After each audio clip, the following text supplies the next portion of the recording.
pagi kepada adik kita. Perkenalkan, nama saya mahasiswa perawat Salom Batubara dari Stika Santara Medan ini. Sebelumnya apakah ini benar adik Diki? Iya benar kak. Benar adik ya.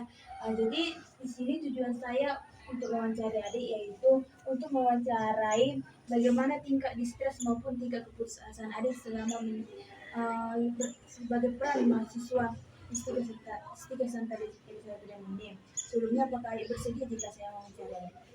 Iya kak, saya bersedia. Terima kasih adik. Terus di ini nanti hasil wawancara ini akan kami paparkan di kelas. Jadi sebelumnya apakah adik bersedia jika kami mau paparkan hasil wawancara nanti? Iya kak, saya bersedia kak. Baik, terima kasih. Jadi di sini saya ingin bertanya terlebih dahulu bagaimana pengalaman ataupun perasaan adik sebagai mahasiswa di Stika Santara Elizabeth ini. Ya, pengalaman saya yang pertama waktu menginjakkan kaki di Stikes ini kak, saya cukup senang karena apa? Karena saya bertemu dengan teman-teman khususnya satu kamar yang memang benar-benar baik dan menerima apa adanya kan kak. Terus itu saya kira itu nggak bakalan bertahan lama. Ternyata keakraban itu bertahan sampai sekarang. Nah, jadi menurut saya sih saya sangat berkesan ya karena teman-teman saya juga lumayan baik kak, khususnya laki-laki, dan di kelas juga lumayan baik kak. Oke, pertemanan kamu itu juga akak gitu. Iya, sampai sekarang. Bagaimana pendapat mengenai temanmu? Apakah kamu pernah berpikiran dulu atau bagaimana? Nah, yang paling saya pernah pikirkan itu kak, gimana ya, karena kita akrab, saya takut gini, bahwasanya karena keakraban saya takutnya dia jadi nggak suka sama saya, dalam arti yang ada pribadi bilang rambut sama hitam. Ternyata kita bercanda, kita nggak tahu sakit hatinya. Jadi cuma itu yang membuat saya takut, apakah kawan saya kecewa atau sakit hati waktu saya karena keakraban saya karena perilaku saya yang berlebihan atau gimana, itu yang saya lakukan. Dari ketakutanmu itu apa yang apakah kamu pernah berpikir ataupun ingin bertindak hal-hal lain dan ketakutan itu terhadap pertemuan ini? Sejauh ini kak, yang sudah pernah saya alami, saya sebenarnya mengalami yang pernah terjadi tentang sampai ini mengakhiri hidup kan. Contohnya gini kak, di waktu saya berbicara ke teman saya yang cewek kan, nah di situ saya nggak ada bermaksud apa-apa. Nah, dia langsung mengatakan bahwasanya so asik atau so akrab gitu kak, padahal niat saya berteman baik gitu kan kak. Nah, terus itu saya terdiam lah kan kak, karena gimana saya kemarin itu kenapa ya saya gitu kan, padahal saya juga nggak ada pernah ngapa-ngapain dia. Dan situ memang saya kesal kak karena perkataan dia yang memang buat saya sakit hati. Nah, di situ memang saya bilang kak, seperti kamu gak diajari orang tua gitu kan kak, karena omongannya atau bahasanya yang memang menurut saya kurang berkenan. Nah, di situ kak memang dia sedikit tantrum dan nggak tahu bermaksud bagaimana, kesurupan gitu lah kan kak.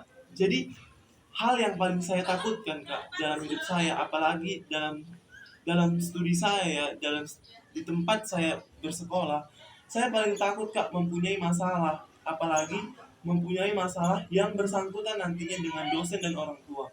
Nah, di situ karena perilakunya yang kesurupan memang berkelanjutan di kampus, hingga dosen semua tahu tentang dia kesurupan. Kemudian dia selama juga di ruang studi yang dia juga kesurupan. Bahkan di situ saya sudah semakin putus asa karena semua orang mengetahuinya. Padahal ya saya cuma bilang bahwasannya dia tidak diajari orang tuanya karena perilaku bahasanya yang memang yang tidak baik kepada saya kak. Padahal saya untuk mengkomunikasikan dia tentang bukan yang mengejek dia, tapi dia malah ngomongin ke situ kak. Jadi hal yang terbaik saya itu kak, karena dimana apabila saya mempunyai masalah di sekolah contohnya kampus ini kak, apalagi dosen tahu, bahkan orang tua saya tahu, itu udah hal yang paling buruk dalam hidup saya. Bahkan kalau udah terjadi gitu kak, bahkan saya nekat untuk mengakhiri hidup. Karena apa? Karena saya nggak mau punya masalah gitu kan kak di kampus. Saya mau baik-baik aja, saya juga mau mengikuti semua. Jangan karena hal itu jadi orang tua saya malu. Itulah yang saya, daripada saya dan orang tua saya malu karena masalah yang itu, ya saya kemarin sempat gak nekat. Karena apa? Ya karena semua sebenarnya beberapa dosen sih sudah semangati saya, seperti almarhum bapak itu dan ibu Rosma stek prodinya D3 kan. Bahkan beberapa dosen sudah bilang sih, Ricky nggak usah takut, itu cuma pura-pura. Tapi ya sudah terjadi kan kak pada saya, karena saya sudah hampir mengakhiri hidup. Karena apa? Karena saya itu nggak mau kak punya masalah dengan dosen, saya nggak mau punya masalah di kampus. Jadi daripada masalah itu ada, mending di pikiran saya waktu itu mengakhiri hidup di situ kak. Karena saya stres kak, lah kenapa sih jadi ini,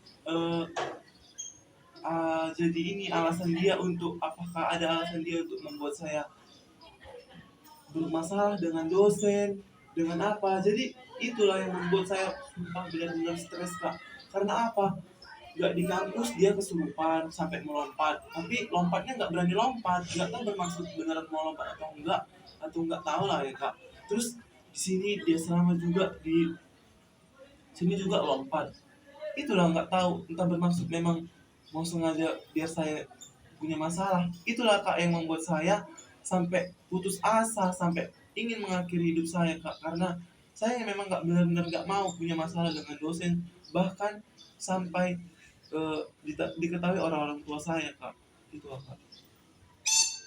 Baik, terima kasih Dik, atas pengakuan dari tentang tanggapan adik dalam hal tersebut. Jadi dari hal tersebut bagaimana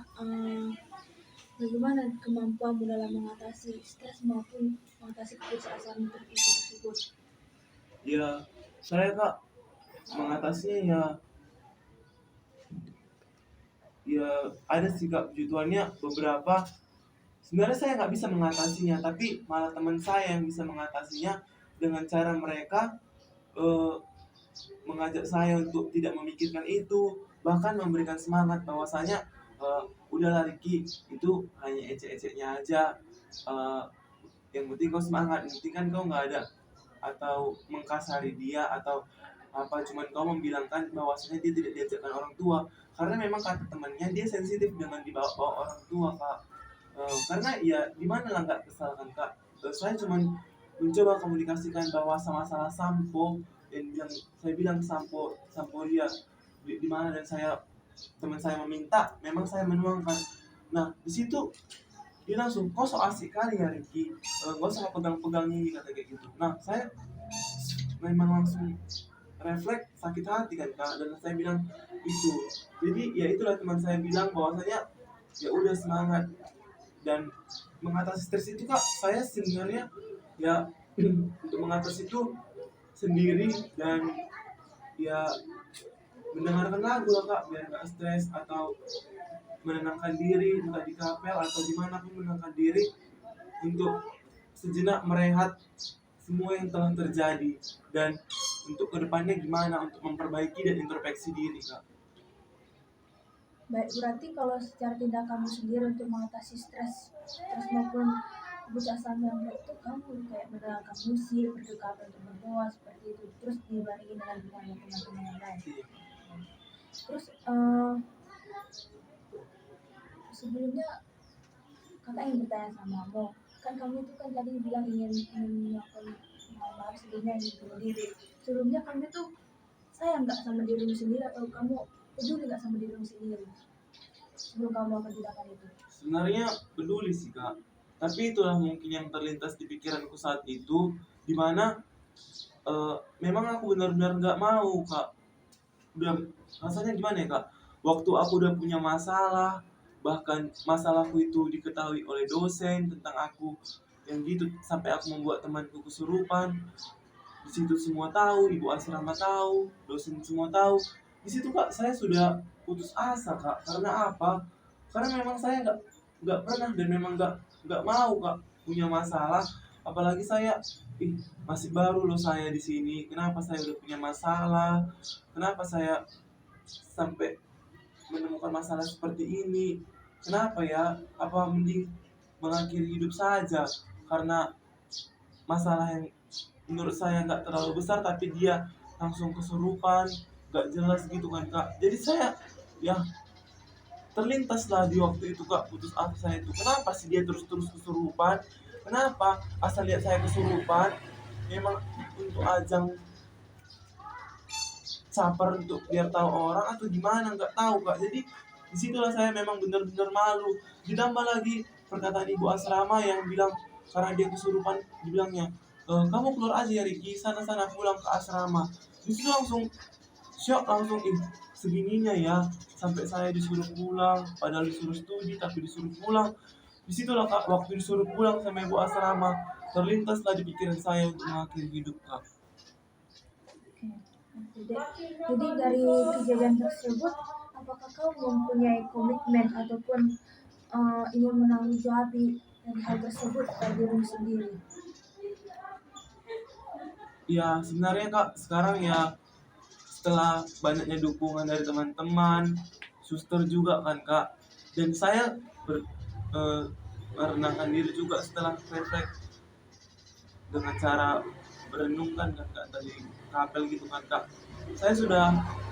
Saya sudah berpikir bahwasanya hidup saya itu masih penting kak. Dalam arti saya berpikir dan saya sudah pernah mendengarkan dari coach yang lain kak, dimana sebesar apapun masalahmu yang kau hadapi, itu semuanya akan terlewati. Jangan karena masalahmu yang ada dihadapi, kau sampai ingin mengakhiri hidupmu karena masalah itu. Jadi saya berpikir, oh ternyata benar ya, semua masalah itu sebesar apapun dan sesulit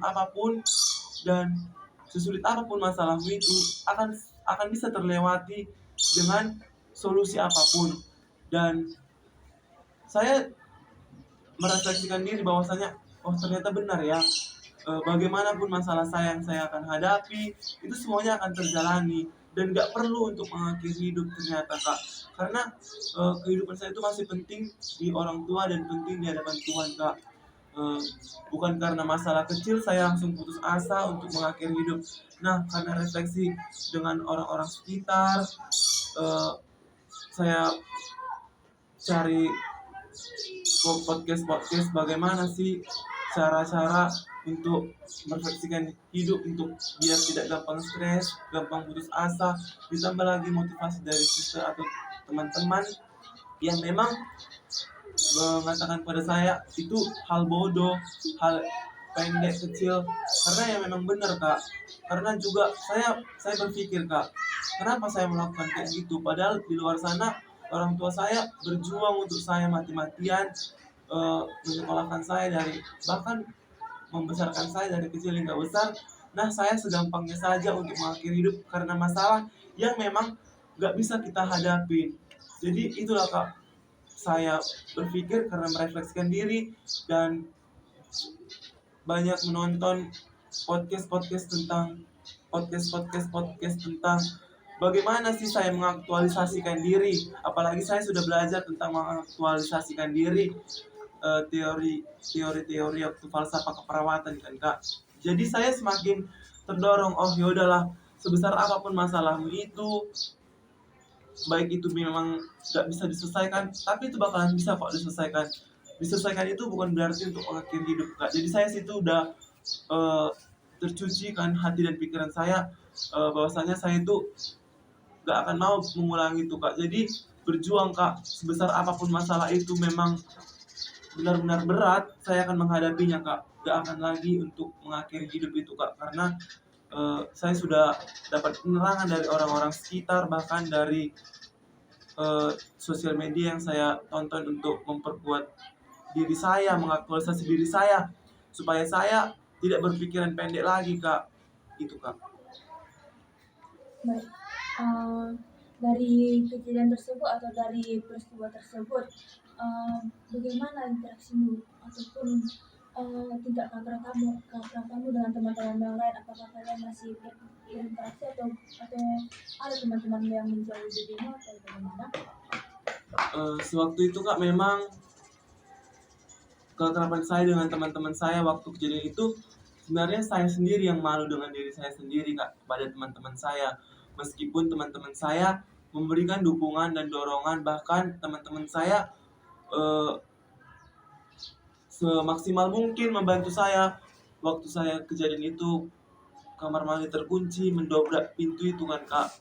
Ya, sebenarnya saya sendiri yang malu. Jadi kalau dibilang masalah keakraban, sebenarnya teman-teman saya masih akrab kepada saya sampai detik ini. Bahkan keakraban itu memang masih terjaga Kak. Cuman saya sendiri yang merasa ilfil dengan teman-teman saya dan merasa malu dengan diri saya sendiri, karena ya ternyata pikiran saya sependek itu ya. Jadi itulah Kak, kalau dibilang masalah keakraban dengan teman-teman saya, sebenarnya akrab sekali.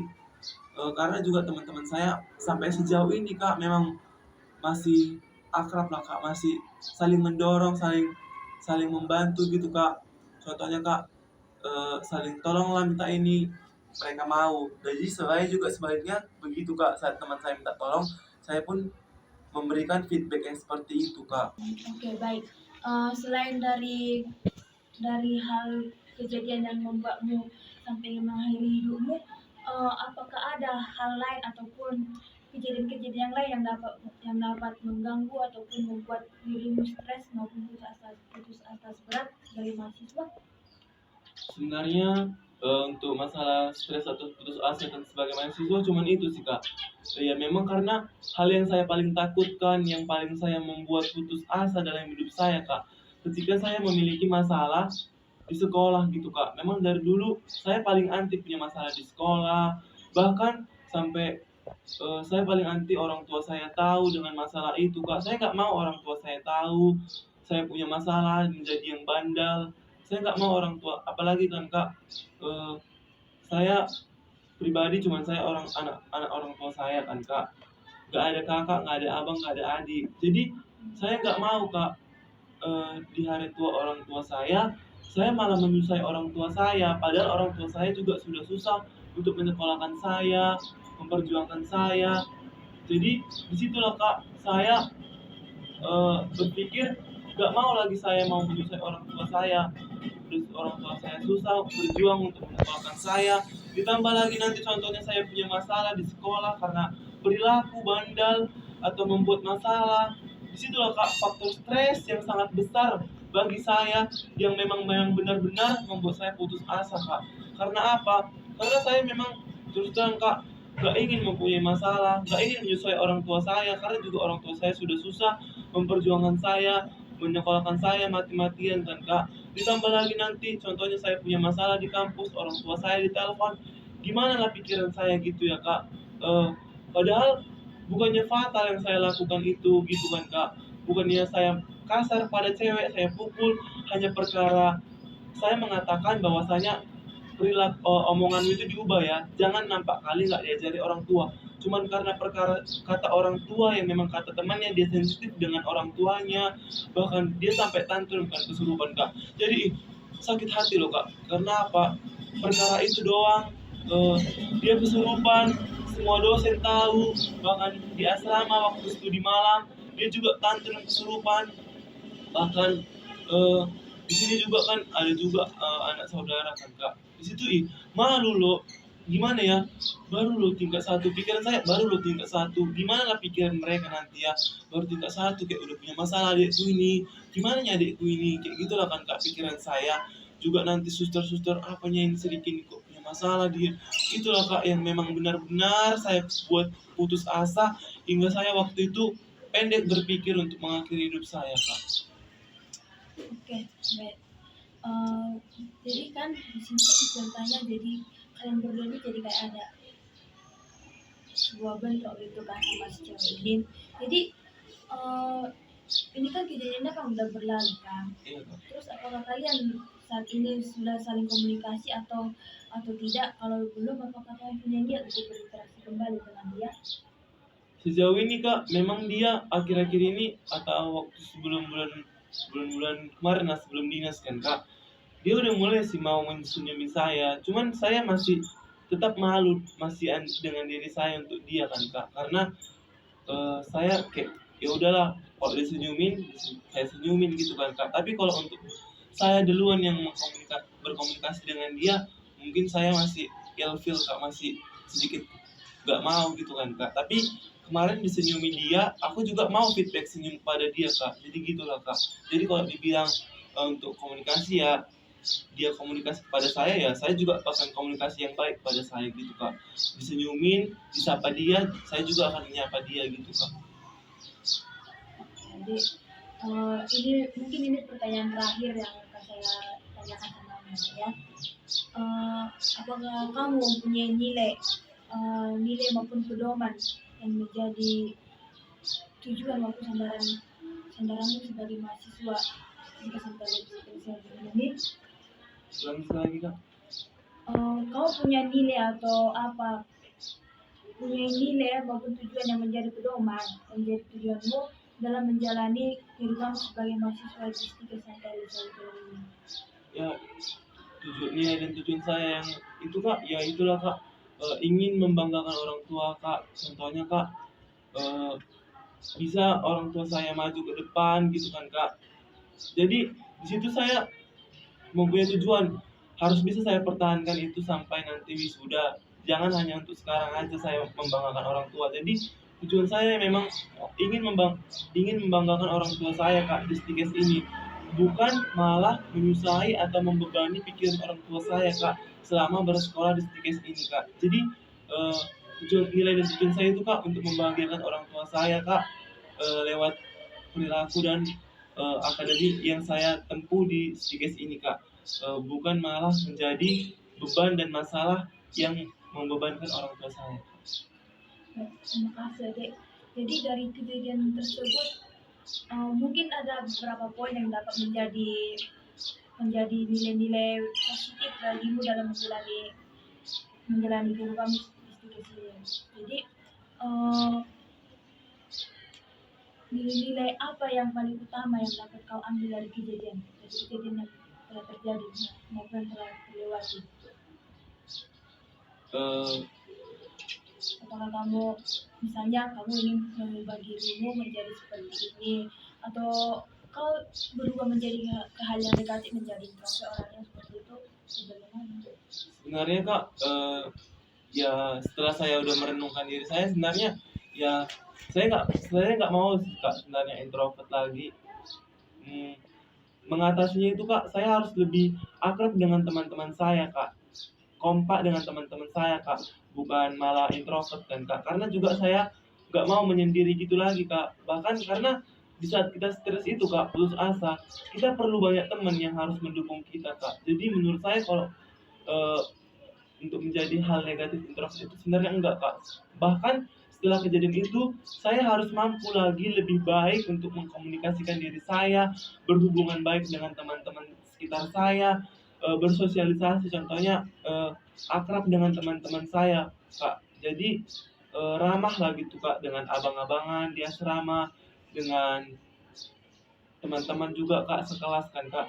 Jadi disitulah ketika kita akrab dengan teman-teman itu, abang-abangan, jadi terlintas Kak masalah yang lalu itu gak akan teringat lagi Kak, karena udah buka lembaran baru Kak. Jadi menurut saya sih Kak, jadi makin akrabnya lah Kak ke teman-teman saya, karena menurut saya sih itulah menjadi pedoman saya, penyemangat saya bahwasanya itu gak akan terjadi lagi. Jadi jangan pernah sendiri atau jangan pernah secepat itu untuk memutuskan sesuatu hal yang gak baik atau yang negatif bahkan mengancam nyawa saya. Baik, terima kasih. Jadi sini saya kakak ingin meminta sama kamu, jadi apa pesan yang dapat kamu sampaikan kepada teman-teman di luar sana yang mungkin telah mengalami ataupun yang belum mengalami kejadian yang seperti yang dialami, mungkin adik bisa menyampaikan pesan adik itu. Baiklah, pesan saya untuk teman-teman di luar sana yang mempunyai masalah hidup atau stres karena masalah yang memang menurut teman-teman gak mampu teman-teman hadapi, yang memang gak sanggup teman-teman atau sampai putus asa. Tapi ingatlah teman, saya juga pernah mengalami itu. Kalian gak boleh sebenarnya secepat itu untuk memutuskan itu. Karena apa? Sebesar apapun masalahmu, sebesar apapun bebanmu di hidupmu, itu bakalan bisa terlewati. Bukan hanya kita kok yang seperti itu, banyak sebelum-sebelumnya atau di kitab suci juga banyak sih sebelumnya masalah yang besar, bahkan ombak sebesar apapun yang menghantam perahu Yesus kan tetap bisa ditenangkan oleh Yesus kan. Jadi sebesar apapun masalahmu di hidupmu yang kau rasa bahwa saat itu udah akhir dari hidupmu, itu bukan sebenarnya teman-teman. Tapi hadapilah masalahmu yang besar itu, yang menurutmu nggak bisa kau hadapi, hadapi, jalani. Jangan berpikir untuk mengakhiri hidupmu lagi. Karena apa? Karena hidupmu penting di keluargamu, di teman-temanmu. Hidupmu berharga di mata Tuhan, seperti ayat kitab suci. Jadi hanya Tuhan yang berhak mengakhiri hidupmu. Jadi kita itu gak berhak untuk mengakhiri hidup kita. Jadi buat teman-teman di luar sana, sebesar apapun masalahmu, sebesar apapun beban di hidupmu yang memang teman-teman rasa tidak mampu, coba tenangkan dirimu, coba cari temanmu yang bisa bertukar pikiran denganmu, atau jika tidak ada temanmu yang engkau rasa tidak bisa bertukar pikiran, carilah, apalagi zaman sekarang kan udah ada HP, podcast-podcast yang bagaimana sih untuk mengaktualisasi dirimu, biar diri kita itu bisa tetap menghadapi, bukan malah patah semangat gitu teman-teman. Carilah kesibukanmu yang memang benar-benar, aktivitasmu yang benar-benar bisa membantumu dalam menghadapi masalahmu itu teman-teman. Jangan secepat itu untuk memutuskan masalahmu. Jadi pesan saya yang terakhir buat teman-teman yang menonton video ini, itu hal yang buruk teman-teman. Itu hal yang bodoh, bahkan Tuhan gak akan menerima perilaku kita itu. Jadi ya udah, semua orang pasti punya masalah dalam hidupnya. Jadi sebesar apapun, seberat apapun masalahmu, bebanmu dalam hidupmu, tetap jalani. Tuhan tahu kok, Tuhan tahu itu mampu kau lewati, makanya Tuhan memberikan itu padamu. Tuhan gak akan membiarkan engkau, Tuhan gak akan biarkan masalah itu. Tuhan yakin kok masalah itu bisa kau hadapi, makanya Tuhan kasih masalah itu. Sekian dan terima kasih. Baik, terima kasih kepada adik Riki yang telah memberikan waktunya kepada kami maupun saya untuk mewawancari adik. Terima kasih untuk segalanya. Jadi untuk hal tersebut, jika kamu ingin melakukan jika kamu mengalami stres maupun putus asa yang berat lagi, mungkin kamu sudah bisa memikirkannya sendiri kan untuk solusinya. Bagaimana dimana kau bisa berinteraksi, meminta pendapat maupun berinteraksi dengan teman-temanmu yang kau anggap sebagai saudara sendiri maupun keluargamu sendiri. Terus juga sisi lain juga kamu bisa kok melakukan hal-hal olahraga, misalnya jogging untuk refreshing otak gitu kan, seperti sama juga seperti hal yang kau katakan tadi, seperti mendengarkan podcast di mana contohnya seperti podcast yang dapat menguatkan dirimu maupun menguatkan imanmu sendiri. Jadi itu jika kamu mengalami hal tersebut, mungkin kau tidak akan memikirkan hal bodoh lain.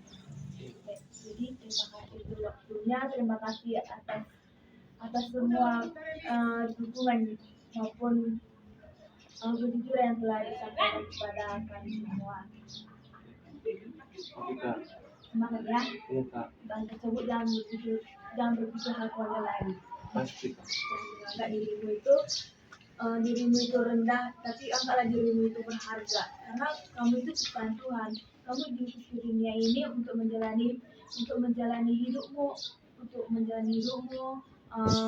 merasakan nikmatnya keindahan maupun bagaimana pahit manisnya di dunia ini. Terus kamu itu di titik maupun diutus Tuhan dalam sebuah keluarga itu untuk menjadi sebuah kebanggaan maupun kebahagiaan dalam suatu keluarga itu. Iya, Kak. Terima kasih.